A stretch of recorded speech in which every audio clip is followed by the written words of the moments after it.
l'église est pleine, mais le silence, lui, déborde jusqu'à la rue. Sous la voûte, une femme au visage trop pâle semble chercher l'air. France Gall ne chante plus. Elle retient un souffle qui n'arrive pas, comme si chaque seconde pouvait renverser le temps et rendre à la vie l'homme qui n'en reviendra pas. Des mains se posent sur son épaule, des regards la frôlent, et pourtant elle est seule, vraiment seule, au bord d'un vide que la renommée ne comble pas. On prononce un prénom Michel, et tout son monde se fissure une dernière fois. Mais la première fracture ne date pas d'aujourd'hui. Des années plus tôt, une chanson sucrée, une ritournelle faussement innocente, la livrait en pâture au sourire gras. Elle n'avait pas l'âge ni les armes pour décoder la malice d'un homme trop sûr de son génie. La scène applaudissait, la radio répétait, et au milieu des refrains, une jeune fille comprenait qu'on lui avait volé quelque chose qu'elle ne savait même pas devoir protéger, sa confiance. Alors, comment l'amour qui relève a-t-il pu devenir l'amour qui brise? Pourquoi la promesse d'un duo qui semblait invincible s'achève-t-elle dans le battement sourd d'un cœur qui cède par un après-midi d'été? Que s'est-il vraiment passé entre la femme que la France adorait, l'auteur qui l'a exposé sans défense et l'homme qui l'a tenu debout jusqu'au dernier jour? Ce soir-là, les applaudissements se sont tus. L'énigme, elle, ne fait que commencer. Dans une maison de la banlieue parisienne, les après-midi s'écoulaient au rythme du piano. Son père, Robert Gall, écrivait pour Édith Piaf, Charles Aznavour ou Juliette Gréco. Sa mère, attentive, observait cette petite fille blonde dont la voix s'élevait déjà comme une promesse. Isabelle, que tous allaient bientôt surnommer France, grandissait entourée de partitions. Elle n'avait pas besoin d'apprendre la musique, elle la respirait comme d'autres respirent l'air. À 13 ans, elle enregistrait ses premières chansons, encore maladroites, mais pleines d'une candeur qui séduisait déjà. Très vite, les maisons de disques s'intéressèrent à cette adolescente aux yeux clairs, si différente des divas sophistiquées qui dominaient alors la scène française. France Gall incarnait l'innocence. Et ce rôle, elle l'endossa sans se méfier, croyant que le monde était aussi tendre que ses refrains. Puis vint l'année 1965. Le concours Eurovision l'attendait à Naples. À peine 10 à 8 ans, France portait une robe simple, ses cheveux tombant sur ses épaules, et entonna « Poupée de cire, poupée de son », une composition de Serge Gainsbourg. Le public européen fut conquis. La France remportait la victoire, et une étoile nouvelle naissait. La presse s'emballa. La Lolita de la chanson française titrait les journaux. Mais derrière les sourires d'enfants, un autre visage se dessinait. Celui d'une jeune fille trop fragile pour comprendre la dureté d'un milieu où les compliments cachent parfois des pièges. Dans ce décor de paillettes, la confiance qu'elle accordait sans retenue allait bientôt se retourner contre elle. Elle croyait que la musique était un refuge, un langage innocent. Elle n'imaginait pas que les mots, parfois, pouvaient être des armes, et qu'un homme, en dissimulant son ironie derrière des rimes, pouvait changer son destin à jamais. Mais derrière ces sourires d'enfant se cachait déjà une faille, prête à se rouvrir un jour. Les projecteurs s'allumaient, et chaque fois la même magie se produisait. France Gall, montée sur scène, timide, presque effacée dans les coulisses, puis soudain transformée par la musique. Ses chansons, simples et légères, trouvaient un écho immense dans la jeunesse des années 60. Elle devenait l'amie, la confidente, la sœur rêvée de toute une génération. Dans les lycées, on fredonnait ses refrains. Dans les cafés, on glissait ses 45 tours dans les jukebox. Pourtant, ce visage angélique portait déjà le poids d'un paradoxe cruel. Car derrière cette image de poupée intouchable, il y avait une jeune fille qui ne comprenait pas toujours les doubles sens, ni la cruauté du regard des adultes. Elle chantait avec l'innocence d'une enfant. Mais le public, et surtout certains auteurs, projetaient sur elle des fantasmes dont elle n'avait pas conscience. L'année 1966 devait marquer un tournant irréversible. Serge Gainsbourg, fort de leur succès commun à l'Eurovision, lui proposa une chanson nouvelle, Les Sucettes. Le titre semblait sucré, le texte aussi. France, naïve, y voyait l'évocation d'une friandise enfantine, une ballade légère. Mais Gainsbourg, lui, avait glissé un double sens transparent aux yeux des adultes. Lorsque la chanson sortit, les rires fusèrent, les clins d'œil s'échangèrent. On se moquait d'elle, de sa candeur, de cette voix pure qui interprétait un texte grivois sans le savoir. La presse s'en délecta. On titrait sur « L'innocence trompée ». On diffusait son clip à la télévision avec un sourire complice. France Gaulle, découvrant la supercherie trop tard, s'effondra. Pour elle, ce n'était pas seulement une chanson, c'était sa dignité qu'on lui avait arrachée. Elle se sentit trahie, manipulée, livrée en pâture au rire du public. Ce scandale fut une cicatrice profonde. Elle qui avait cru que la chanson la protégerait, découvrait brutalement la face sombre du show business. Dès lors, elle se méfia, se replia, tenta d'échapper à cette image de poupée de cire qui lui collait à la peau. Mais comment effacer une humiliation publique quand la bande magnétique tournait en boucle sur toutes les ondes? France Gall continuait à chanter, bien sûr. Sa carrière ne s'interrompit pas. Mais derrière chaque sourire offert au public, il y avait une plaie. Elle se sentait désormais étrangère à ses propres refrains. Ce que les autres trouvaient charmant lui apparaissait comme une prison dorée. Et c'est dans cette solitude intérieure, au cœur même du succès, qu'un autre homme allait surgir. Contrairement au premier, il ne chercherait pas à la détourner de son innocence. Il lui offrirait une musique où elle pourrait enfin se reconnaître, et une épaule où déposer ses blessures. Sous les projecteurs, elle brillait. Mais en coulisses, une ombre attendait son heure. Quand Michel Berger entra dans la vie de France Gall, ce fut comme une respiration après des années d'étouffement. Lui n'était pas un provocateur ironique, ni un génie cynique jouant avec l'innocence des autres. Il était un musicien rigoureux, discret, habité par une exigence artistique rare et une douceur que peu connaissaient. Dans un milieu saturé de faux-semblants, il offrait une sincérité qui désarmait immédiatement. Leur rencontre, au début des années 70, eut des allures de réconciliation avec la vie. France, encore hantée par le scandale des sucettes, doutait de tout, surtout d'elle-même. Michel, lui, voyait en elle une voix singulière, une sensibilité fragile qu'il voulait protéger et révéler. Très vite, leur collaboration devint un langage amoureux. Il écrivait, elle chantait, et chaque note semblait poser un baume sur ses plaies anciennes. Le public perçut cette alchimie.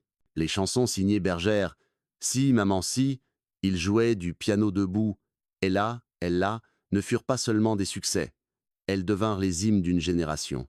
France Gall ne ressemblait plus à la poupée de cire moquée. Elle s'affirmait comme une artiste adulte, profonde, capable de porter des textes engagés, modernes, parfois politiques. Et dans l'ombre de ses refrains, il y avait l'amour d'un homme qui croyait en elle plus que quiconque. Leur vie privée, à l'écart des excès médiatiques, paraissait un conte de fées. Mariés en 1976, parents de 2 enfants, Michel et France formaient ce couple rare où l'intime et l'artistique se nourrissent mutuellement. Ils travaillaient ensemble sans rivalité, comme si la musique n'était qu'un prolongement de leur dialogue amoureux. Sur scène, on devinait dans leur regard une complicité que rien ne semblait pouvoir fissurer. Mais les contes de fées, on le sait, ne durent pas toujours.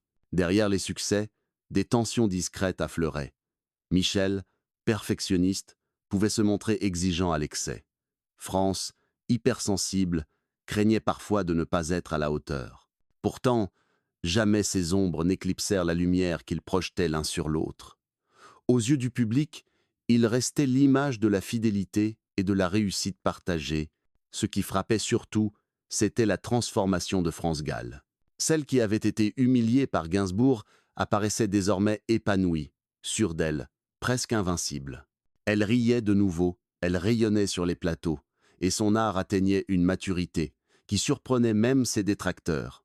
Tout cela, elle le devait à Michel. Elle croyait enfin avoir trouvé un abri définitif.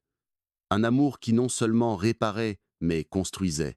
Un amour qui résistait aux modes, aux rumeurs, aux blessures anciennes. Un amour qui, pour la première fois, la faisait se sentir libre. Mais le destin, silencieux, préparait déjà sa revanche.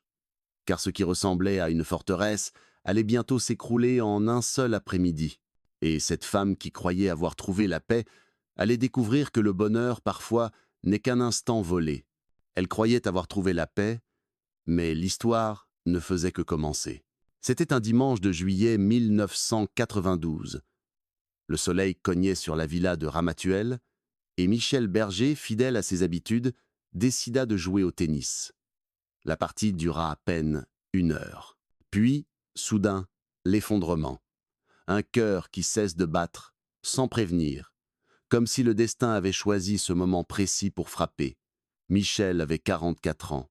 France Gall, elle, n'allait plus jamais être la même. La nouvelle se répandit avec la rapidité d'une onde de choc. La presse titrait en lettres noires. Michel Berger, foudroyé par une crise cardiaque. La France entière s'arrêta, incrédule. Comment cet homme, encore si jeune, si talentueux, pouvait-il disparaître ainsi? Les fans pleuraient, les collègues rendaient hommage, mais pour France, la douleur n'avait pas de mots. Elle venait de perdre son mari, son partenaire, son complice, l'amour qu'il avait reconstruit après tant de blessures. Au funérarium, elle s'avança vers le cercueil, comme absente à elle-même. On dit qu'elle resta de longues minutes immobile, les yeux fixés sur ce bois froid qui enfermait désormais son univers. Autour d'elle, des visages connus, Johnny Hallyday, Véronique Sanson, Michel Sardou, mais aucun regard ne pouvait combler le gouffre qui s'ouvrait en elle. Les photographes captèrent cette silhouette fragile, vêtue de noir, et toute une nation comprit que derrière l'icône, il y avait une femme dévastée. Ce deuil brutal fut d'autant plus cruel qu'il surgissait après des années de complicité presque parfaite. France avait trouvé en Michel un homme qui croyait en elle, qui l'avait libérée de l'image de poupée manipulée. Sa disparition ramenait tout à zéro, comme si les humiliations passées revenaient soudain la hanter. Les fantômes de Gainsbourg et de la chanson des Sucettes reprenaient leur place, mais cette fois sans personne pour les faire taire. Le choc ne fut pas seulement intime. Il marqua aussi la fin d'un âge d'or de la chanson française. Ensemble, Michel et France avaient bâti un répertoire devenu patrimoine. La mort de Bergère interrompait une œuvre en cours, un dialogue musical qui semblait inépuisable. Le public, déchiré, mesurait que cette voix et ce piano ne se rejoindraient plus jamais. Dans les semaines qui suivirent, France Gall tenta de survivre au milieu du chaos. Elle devait rassurer ses enfants, répondre aux hommages, gérer les obligations, alors qu'elle n'avait qu'une envie, disparaître à son tour. Ses proches racontent qu'elle errait comme une ombre, parlant peu, s'accrochant à des gestes mécaniques pour ne pas sombrer. La scène, qu'elle avait toujours aimée, devint insupportable. Chaque chanson de Michel résonnait comme un adieu. Le contraste était violent. Hier encore, elle se croyait protégée par cet amour qui l'avait sauvée. Aujourd'hui, elle affrontait seule un vide qu'aucune gloire ne pouvait combler. Le destin venait de lui rappeler qu'aucun bonheur n'est éternel, et que l'amour, même le plus pur, peut s'achever en un battement de cœur. Ce jour-là, la poupée de cire était redevenue de chair et de sang, écrasée par une perte qu'aucun public ne pouvait partager entièrement. Et dans ce silence, une question demeurait, lancinante. Comment continuer à vivre quand l'homme qui donnait sens à chaque note n'est plus là? On pensait que tout s'était terminé ce soir-là. Mais le tumulte ne faisait que grandir. Après l'enterrement de Michel Berger, France Gall tenta de reprendre pied. Mais la lumière, cette fois, lui brûlait la peau. Chaque apparition publique ravivait les souvenirs. Chaque interview rappelait l'absence. Elle choisit alors le silence, se retirant peu à peu du tumulte médiatique. Pour la première fois, elle décida de se protéger, en disparaissant. La carrière continua pourtant un temps. Elle monta encore sur scène, chanta les chansons écrites par Michel, comme pour garder vivante leur conversation interrompue. Mais chanter était devenu un supplice. Chaque note portait le visage de l'homme qu'elle aimait. Le public applaudissait, croyant l'encourager. Elle entendait dans ses bravos l'écho cruel d'une solitude impossible à combler. Le destin, implacable, ne lui épargna rien. En 1997, leur fille Pauline, atteinte de mucoviscidose, s'éteignit à l'âge de 10 à 9 ans. Ce drame replongea France Gall dans une douleur abyssale. Elle qui avait déjà perdu son mari, voyait maintenant partir son enfant, comme si la vie voulait lui arracher un à un ses repères les plus précieux. Dès lors, Plus rien ne pouvait la retenir sur les plateaux télévisés ou les scènes de concert. Dans les années 2000, elle disparut presque totalement de la sphère publique. Elle vivait à l'écart, entourée d'amis fidèles, consacrant son énergie à des causes humanitaires, notamment contre le sida. Mais derrière cette générosité, chacun percevait la fragilité d'une femme meurtrie, survivante d'un naufrage sentimental et familial. Sa santé elle-même commença à vaciller. Un cancer du sein, diagnostiqué puis traité, vint ajouter son ombre. Le public, qui l'avait connue comme une poupée de son légère et solaire, découvrait peu à peu le portrait d'une résistante. Non pas une héroïne flamboyante, mais une femme ordinaire dans sa douleur, extraordinaire dans sa dignité. France Gaulle n'était plus seulement la voix des années 60 ou la complice de Berger, elle devenait le symbole d'une génération confrontée à la perte et au courage de continuer, malgré tout. Pourtant, chaque fois que ses chansons repassaient à la radio, c'était le même vertige. Entendre cette voix revenait à se souvenir des années Michel. Le duo restait gravé dans la mémoire collective, et cette mémoire, paradoxalement, entretenait sa souffrance autant qu'elle préservait sa légende. France Gaulle s'éteindra en 2018, à 70 ans. La nouvelle bouleversa la France entière, réveillant d'un coup l'histoire d'amour et de tragédie qu'il avait définie. Mais au fond, elle s'était déjà retirée bien avant, laissant derrière elle une empreinte fragile et bouleversante. Le cercueil s'est refermé, mais les questions, elles, restent ouvertes. Lorsque la voix de France Gall s'élève aujourd'hui à la radio, ce n'est plus seulement un souvenir musical, c'est un fragment d'histoire intime de la France.